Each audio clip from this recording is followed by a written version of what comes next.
Une question se pose en matière environnementale, à savoir qu'est-ce que nous allons faire de tous nos déchets. Tiens, prenons exemple de ces 2 carcasses de voitures dans le reportage précédent.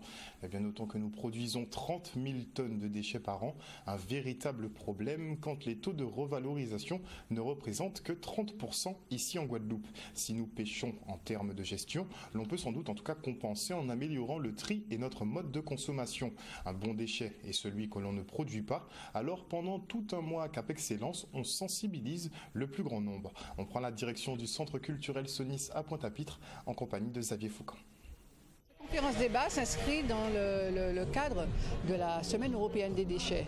Donc, dans ce cadre-là, qui est une manifestation européenne, Cap Excellence a voulu organiser et être dans cette même dynamique et a donc créé le mois de la réduction des déchets. Et vu que le territoire est relativement large, c'est pour ça qu'une semaine ne suffisait pas.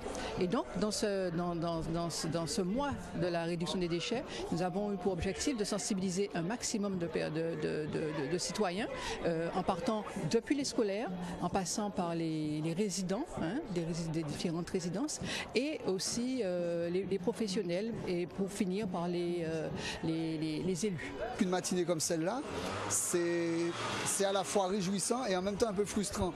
Frustrant parce qu'on voit qu'on n'est pas si nombreux que ça, mais heureusement il y a la télé qui permettra de diffuser plus largement.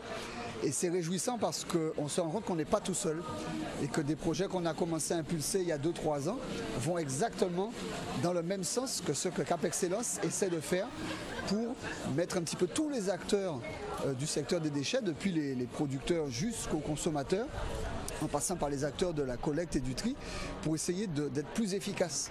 Vous avez vu que les échanges ont été très vifs, donc très riches.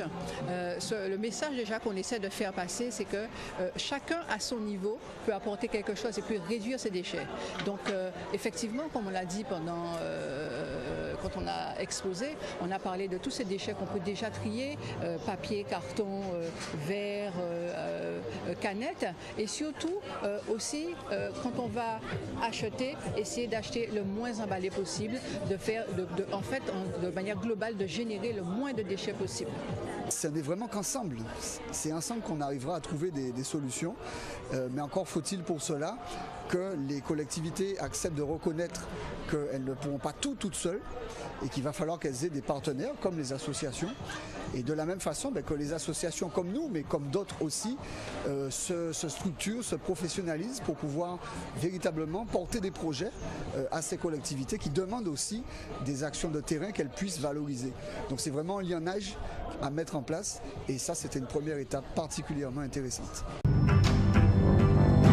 Toute l'actualité des régions d'outre-mer et des ultramarins de l'Hexagone sur outremernews.fr.